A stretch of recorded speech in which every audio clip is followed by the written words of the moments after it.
Hi, 8th grade students, it's Miss Tapp. I'm here to go over day 2 of your Reconstruction unit with you. We're going to start by looking at a couple of graphs and charts that actually show more contemporary, so things about today, more trends about today. So the first thing we're going to look at is this graph,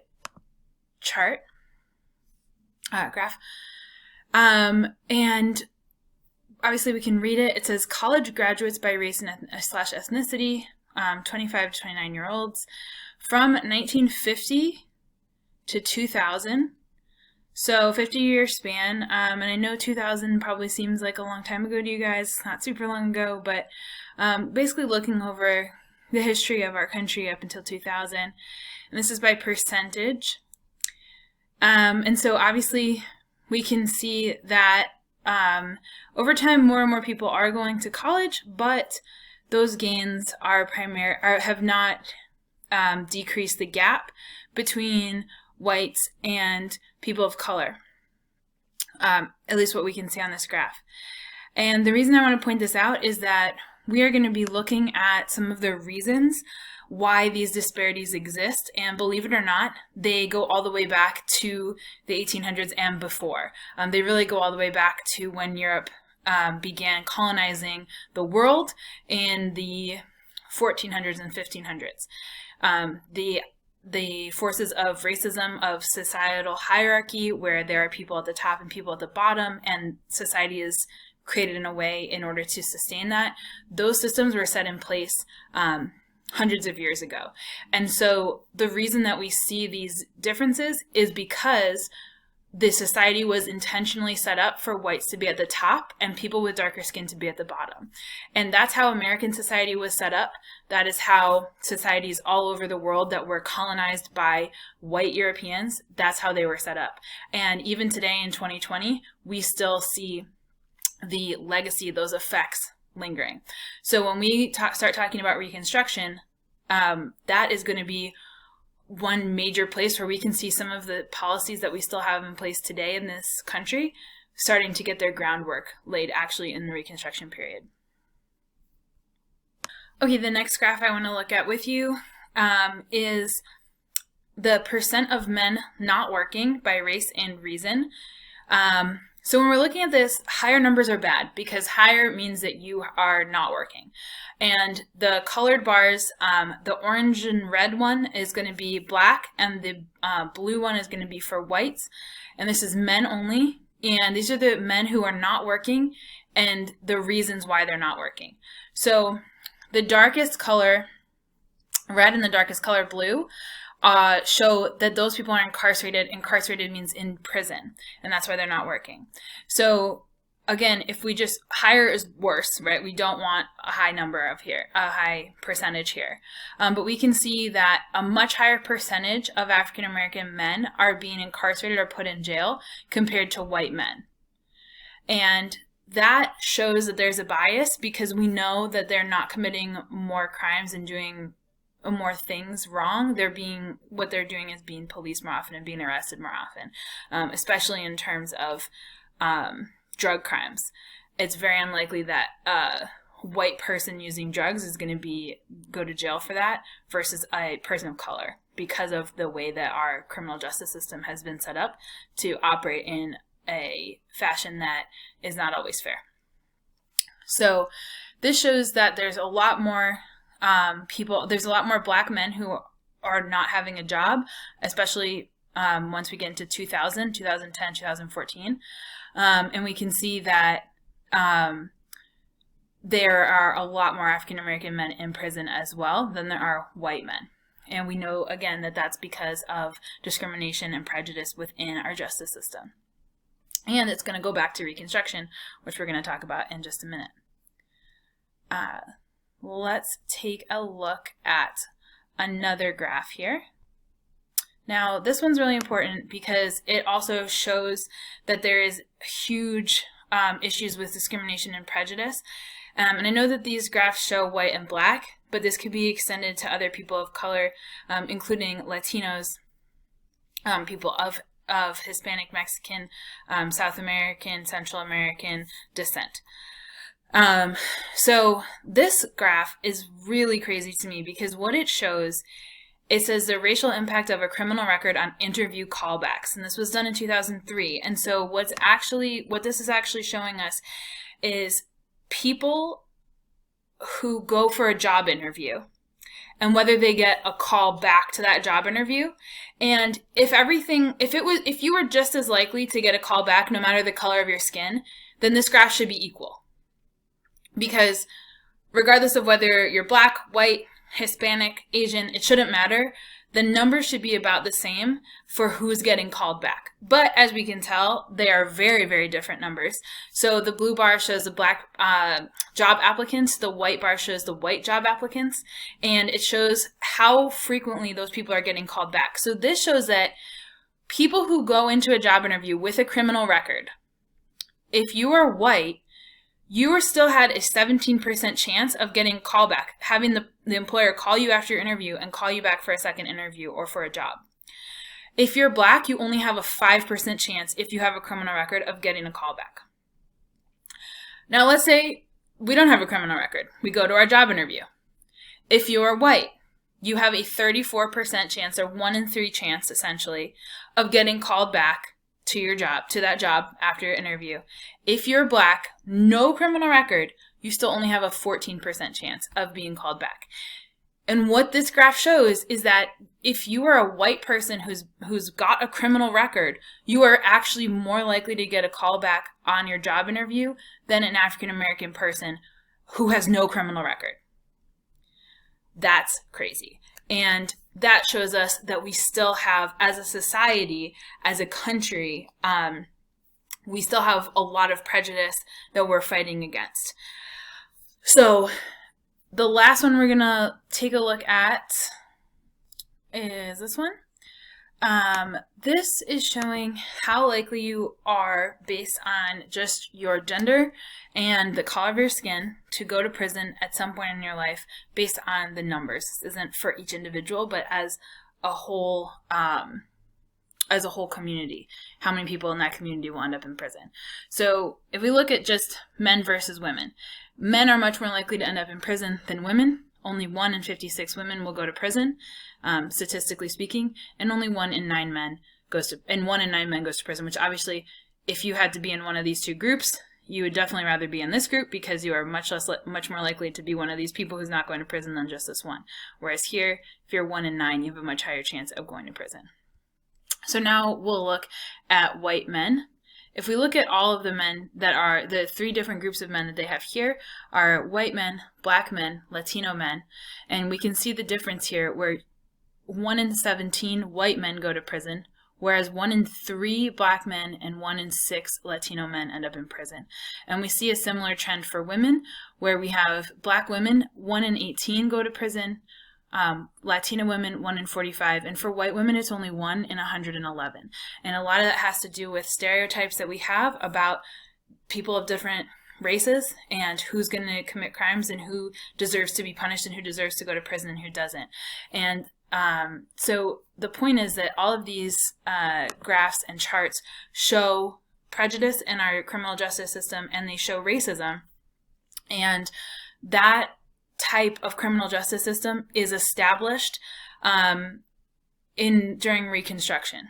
So one thing we're going to talk about today are something called black codes, which were basically slave codes. They were rules that had previously applied to slaves that they now were applying to freed African Americans in the South.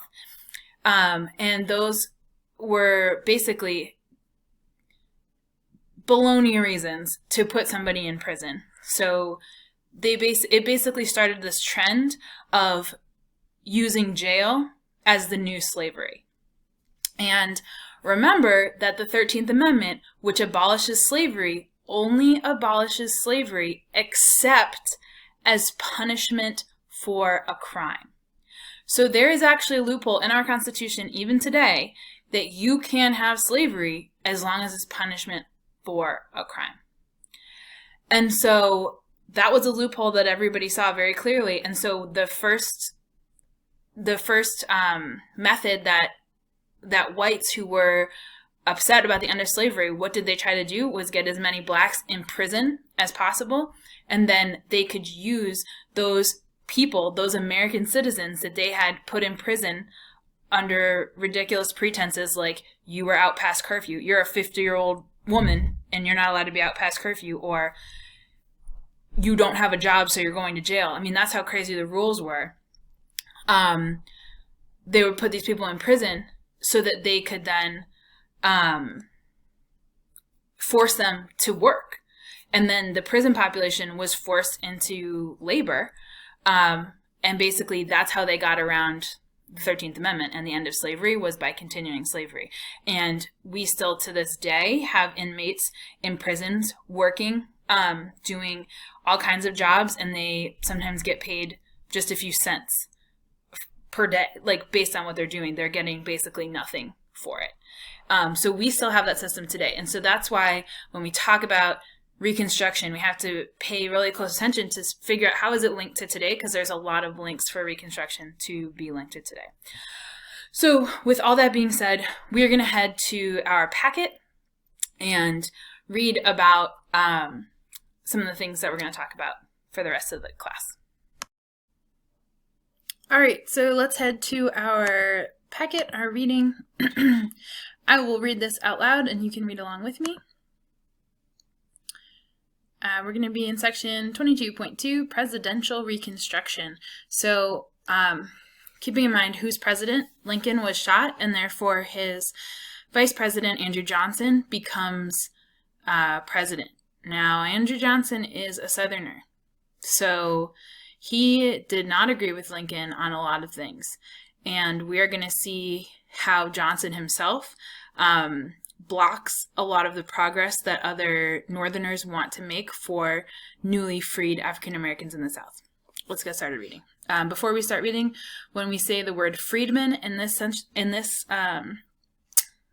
section of the book and this section of history, we're talking about African Americans who have been enslaved and who now had gained their freedom. So that's who freedmen were. All right. In May 1865, President Andrew Johnson announced his Reconstruction Plan. A former Confederate state could rejoin the Union once it had written a new state constitution, elected a new state government, repealed its act of secession, canceled its war debts, and ratified the 13th Amendment, which abolished slavery. So your state had to do all of those things to come back and be part of the United States, including abolish slavery, right? And create a new government. Republicans in Congress, now at this time, Republicans are the party of the North. We've talked about politics today, and the parties have actually basically switched loyalties to where Democrats are now really the party of the North. But in these days, Republicans were the party of the North, the party that was working toward equality and freedom for African Americans. So Republicans in Congress suggested that Southern states should also be required to give freed slaves the right to vote. Johnson, a Southerner from Tennessee, disagreed. White men alone, he said, must manage the South. So we already see that even if slavery has ended, racism has nowhere near ended.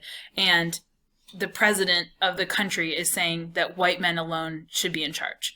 So we have a hugely racist society. Not that long ago, 1865. By the fall of 1865, every Southern state had met the president's requirements, and the 13th Amendment became part of the Constitution. Presidential Reconstruction had begun. The end of slavery. While new governments were being formed across the South, freedmen, as former slaves were called, were testing the meaning of freedom. For some, freedom meant choosing a new name for a new life. For others, it meant getting married and knowing that the marriage was not only legal, but could last until death do us part.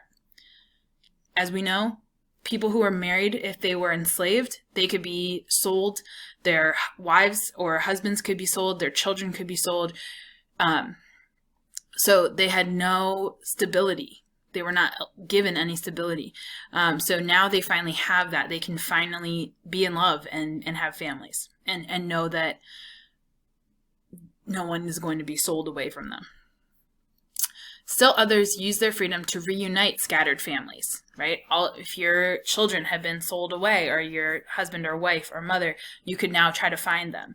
Remember, no internet, no phones really for them, none of that stuff, but they can go physically go and try to find their relatives, and they do. Freedom brought problems as well as opportunities. Many freedmen began their new lives with nothing. Some were helped by their former masters. Others were left to fend for themselves. "The Yankee freed you," said one angry planter to his former slaves. "Now let the Yankee feed you." And again, Yankees referring to Northerner. Before we move on, let's take a look at this image and the caption. It says, during Reconstruction, former slaves were granted the right to marry and live with family members from whom they had been separated. Forms such as this one allowed freedmen to keep a record of their marriage and family. So we have a primary source that says family record, so that now people are being given human rights of staying with their family. All right, I'm going to move on to the Freedmen's Bureau.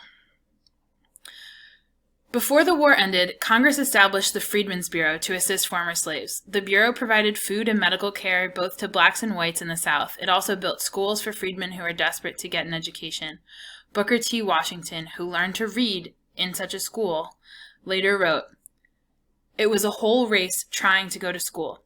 Few were too young, and none too old, to make the attempt to learn. As fast as teachers could be secured, not only were day schools filled, but night schools as well." He's basically saying this was the first chance that an entire population of people had to go to school, at least to go to school legally in the South, and everybody wanted to take that opportunity. We're going to pause here and actually watch a video on the Freedmen's Bureau. The Bureau of Refugees, Freedmen, and Abandoned Lands, known as the Freedmen's Bureau, was established by Congress in March of 1865, right before the end of the Civil War. The Bureau was responsible for every aspect of the lives of 4 million former slaves.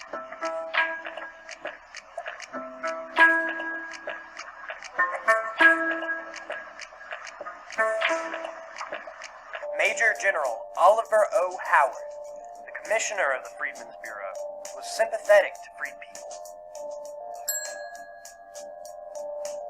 But he had to contend with Andrew Johnson, a Southerner who had become president when Abraham Lincoln was assassinated. When President Johnson began issuing pardons and returning land to former Confederates, Howard defied it and ordered his agents to reserve confiscated and abandoned land for the formerly enslaved. So at this point, I just want to point out that what is going on is that the president, Johnson, this is after a war. So all the people who were fighting against the government, against the United States, they're in trouble. But what Johnson is doing is basically saying, it's fine to all of these Southern landowners. And the Union had confiscated or taken a lot of their land, and Johnson was just giving it back to them and saying, yep, it's fine. Go about your business, basically. And people like Howard and other Republicans in the Congress at that point and other leaders in the North were like, this is a terrible idea because you're just going to put back society the way it was before, and that's not the point of this. But Johnson was president, and that was really, at that point, he will get impeached and he actually loses a lot of his power. But at this point, early in Reconstruction, he is able to block Congress and Northerners basically from giving any land to all of these freed people who none of their families have anything. Their parents can't help them. They have no help from anyone. Everything has been taken from them. Their freedom, their lives have basically been taken from them. And yes, they're giving them freedom, but they end up not giving them anything in order to start a new life with, really. And that's because of Johnson. And you heard that Howard tried to get those lands that had been confiscated from these huge plantations given to the people who worked them. And Johnson said no. And Congress also said, oh no, we can't be taking people's property. Again, they were not thinking about the fact that they were taking humans as property. At that point, a lot of people still saw that as just how things were. Let's go back to our video. But President Johnson overrode Howard's directive.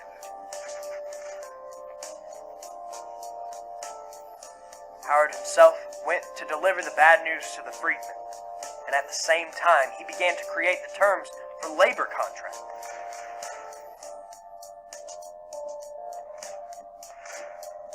Howard delayed the signing of contracts 2 months in the hopes that the new Republican Congress would find a way for former slaves to become landowners.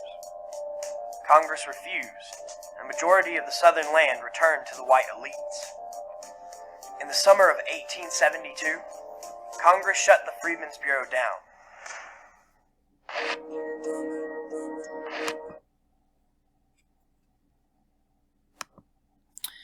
So the Freedmen's Bureau is only operating between 1865 and 1872.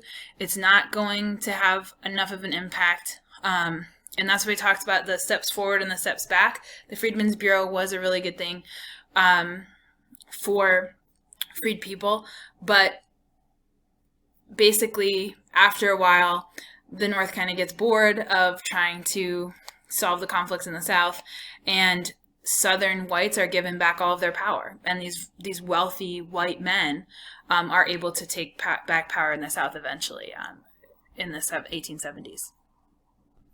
We are going to take a look at one more quick 2-minute video on the Freedmen's Bureau.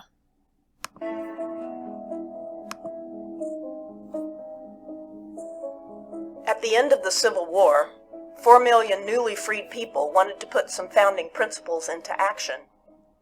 All men are created equal. They are endowed by their Creator with certain unalienable rights. Among these are life, liberty, and the pursuit of happiness. As some gained freedom, others reacted defensively. In response, the U.S. government created the Bureau of Refugees, Freedmen, and Abandoned Lands, known as the Freedmen's Bureau. The Bureau acted as the conscience and common sense of the country, stepping between the hostile parties and saying to them, with irresistible authority, peace. Some veterans of the U.S. colored troops used their honorable military service to secure loans from the Freedmen's Savings and Trust Company. This funding helped them buy land and start businesses. Freedmen's schools taught the essentials, conveying knowledge needed to make decisions. Bureau staff mediated between freed people and employers, negotiating contracts that specified work required, money earned, and protection afforded if employers reneged on the agreement. Small pieces of currency became symbols of independence for newly freed people, paid in cash for the first time. Support for serving freed people declined by 1870, and the U.S. Congress closed the Freedmen's Bureau in 1872. Bureau Director, Brigadier General Oliver Otis Howard, lamented that the Freedom Project had fallen short. I believe there are many battles yet to be fought in the interest of human rights. There are wrongs that must be righted, noble deeds that must be done. Such work can inspire those committed to opening the American experiment to all.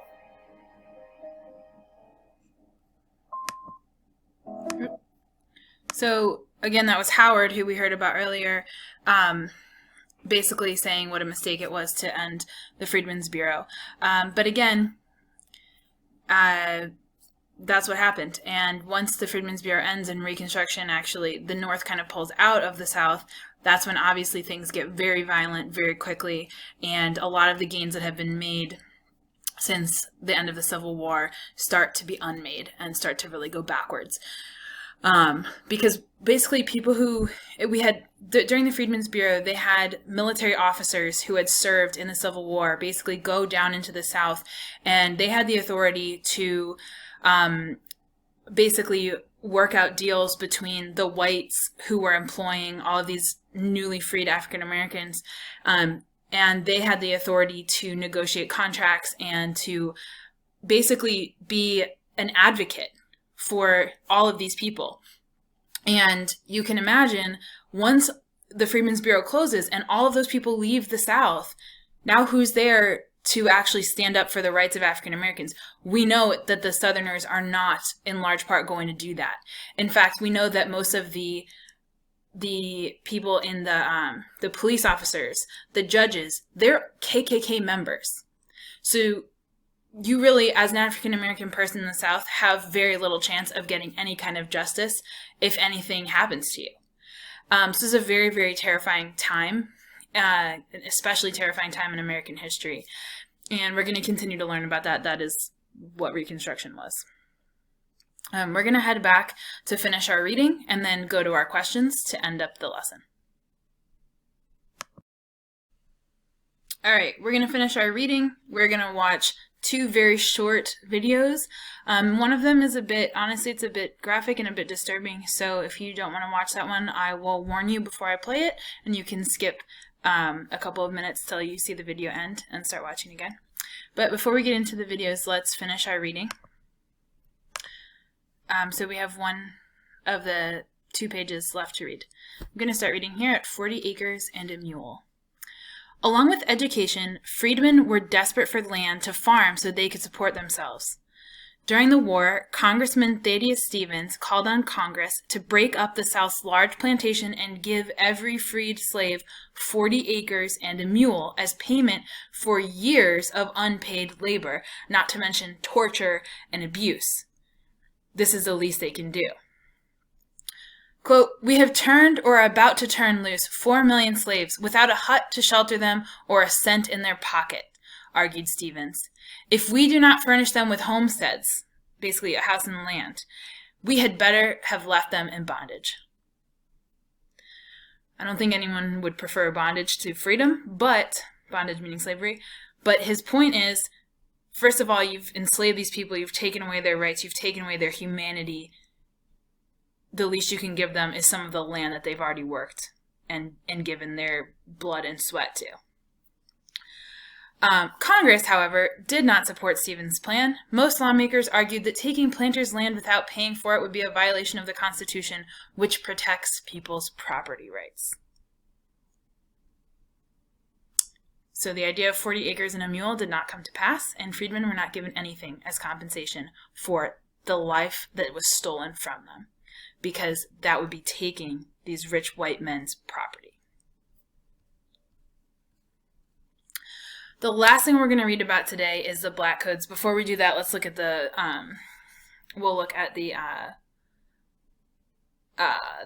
cartoon. The political cartoon shows President Andrew Johnson trying to use his veto to do away with the Freedmen's Bureau. So there's Johnson vetoing the Freedmen's Bureau, which we know is disbanded in 1872. The last thing we're going to read about is Black Codes. Right here. As new state governments took power in the South, Stevens and others in Congress were alarmed to see that they were headed by the same people who had led the South before the war, wealthy white planters. Once in office, these leaders began passing laws known as Black Codes to control their former slaves. Now, these were basically what had already existed were called slave codes, which were rules and laws governing how slaves could behave. They couldn't be out past a certain time. Obviously, they weren't allowed to have weapons. They weren't allowed to learn to read or write. These were slave codes. And so what they do now is replace slave codes with Black Codes for the exact same purpose, to control the lives of African Americans who, again, across the country are discriminated against and considered less than whites, even at this time. So that's the situation they find themselves in. It's terrible. There's no other way to say it. It was a terrible, terrible time after the Civil War. And let's read about the Black Codes, and we'll watch a couple of quick clips. The Black Codes served 3 purposes. The first was to spell out the rights of freedmen. Generally, they were given the right to marry, to own property, to work for wages, and to sue in court.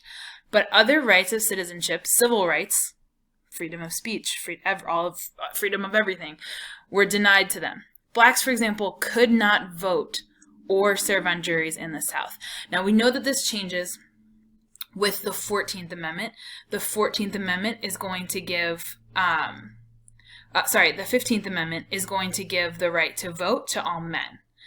And it is going to be passed during Reconstruction, but it is not passed at the beginning of Reconstruction. So far, only the 13th Amendment has passed, and the 13th Amendment ends slavery. It makes slavery illegal except as a punishment for a crime.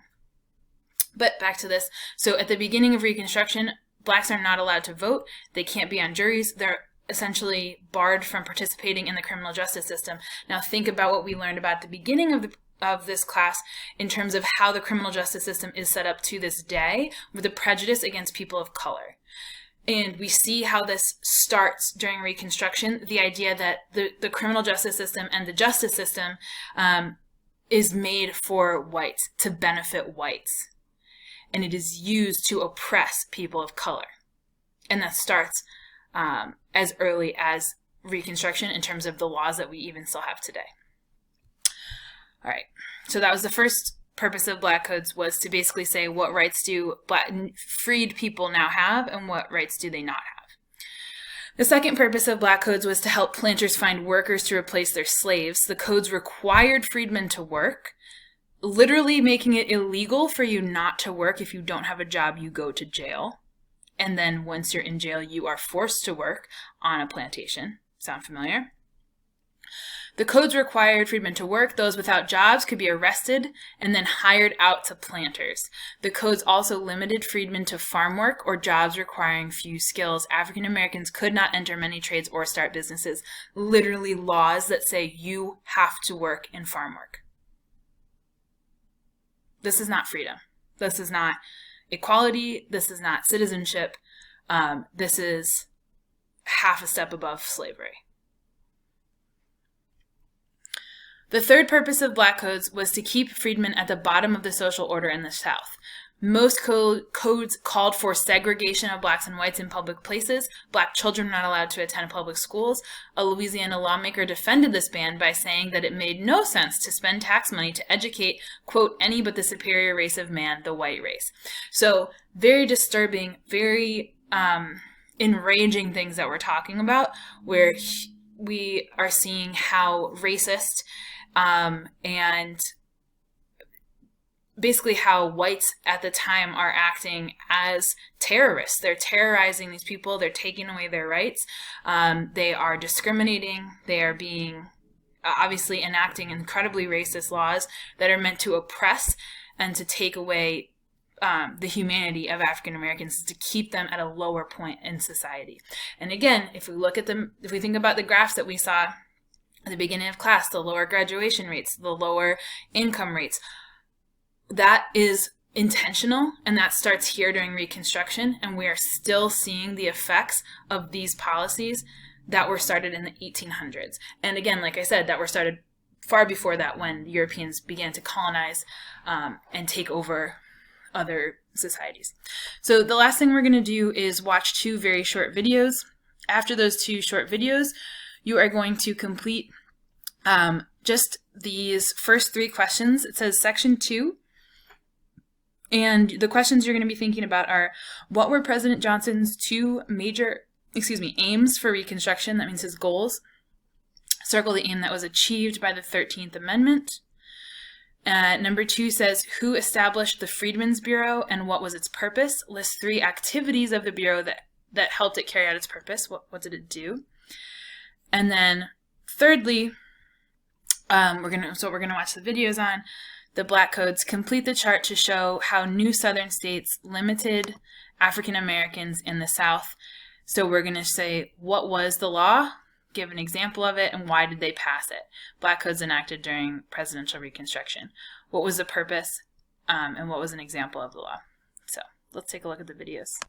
Almost immediately, most former rebel states enact harsh laws known as black codes. The Black Codes are laws designed to regulate the lives of blacks, in particular to control their movements throughout the South and to force them back onto the plantations as farm laborers working for the white landlords.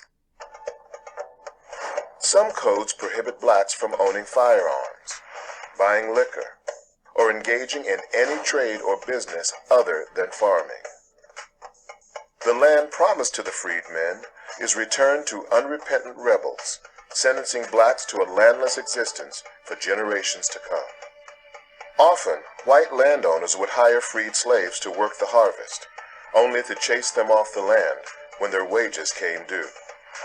Unable to collect their meager earnings, many blacks starved to death. Johnson looked the other way as these ex-Confederate governments reimposed stringent controls over the black race through the black codes, which were a de facto form of slavery in that they regulated the daily lives of blacks, much like apartheid in South Africa.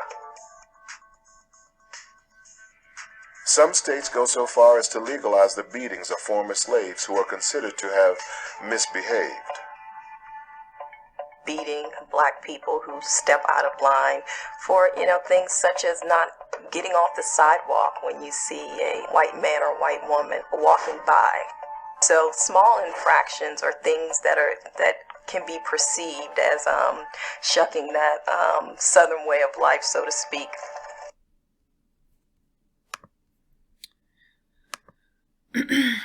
So, very disturbing things that we're talking about. We're going to watch one more short video clip. It is more graphic, it is more violent. So if you don't want to watch it, you can just stop the video right now and go back and answer your questions. If you do want to watch it, we'll finish out with that.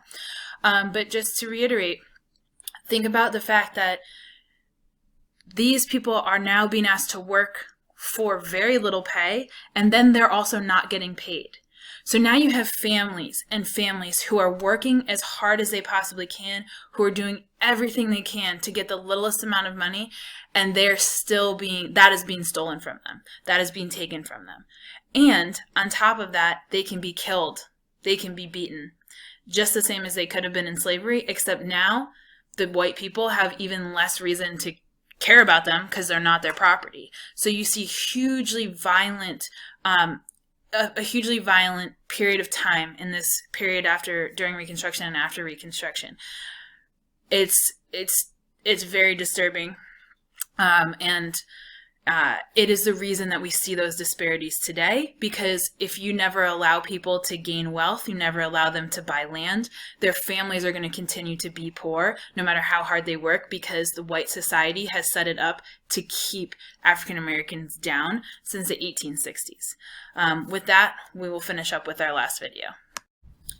Alright guys, just one final warning. This last video is a bit graphic, a bit violent, and it's basically going to go into just a little bit more detail. So if you're already feeling kind of bummed by what we've been talking about, feel free to just stop here and go ahead and finish those three questions for section 22.2 in or section 2 in your packet.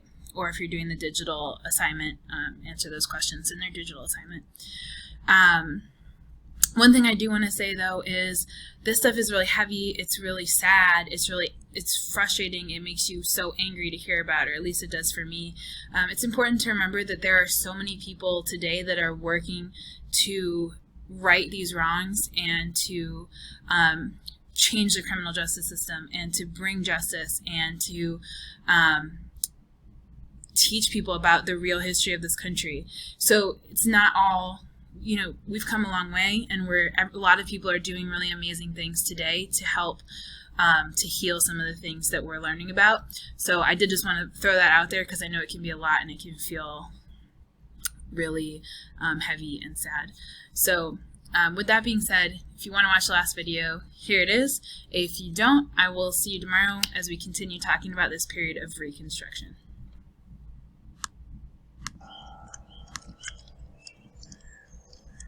Black laborers who insisted on better wages and working conditions were regularly met with threats and violence. Vigilantes lynched whole families and used the bullwhip on men and women, as they had in slavery days.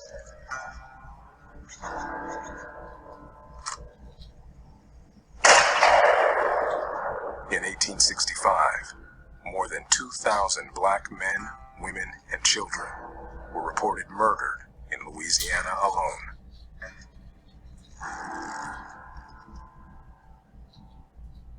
The violence in the South was a way to reestablish white supremacy. These gangs that whites pick out, the guy is trying to save his money. He's trying to get ahead. A man who is inspiration to other black people in the community. He's the one that gets murdered. It amounts to systematic culling of alpha males from the black community. The Southern legal system became an instrument of intimidation.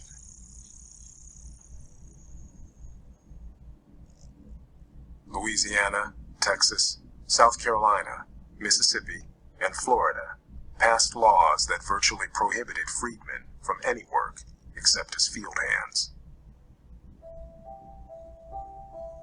The laws were called Black Codes. The aim was slavery without the chain. Black codes were laws passed to control and restrict and constrain the lives of the freed people, essentially rendering them bondsmen again under law.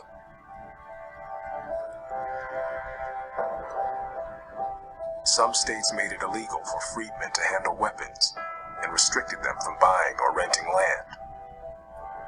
Black children could be seized from poor families and forced to work in the fields. If a black man had no job, he could be jailed and auctioned to a planter for his labor. They make a travesty of the freedom that African Americans have acquired.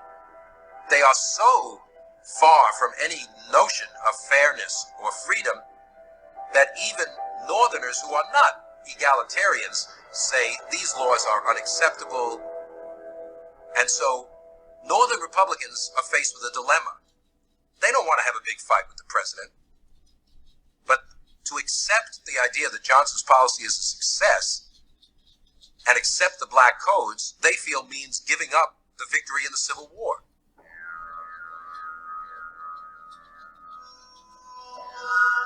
To Louisiana's black veterans, one freedman offered this advice. I would say to every colored soldier, bring your gun home.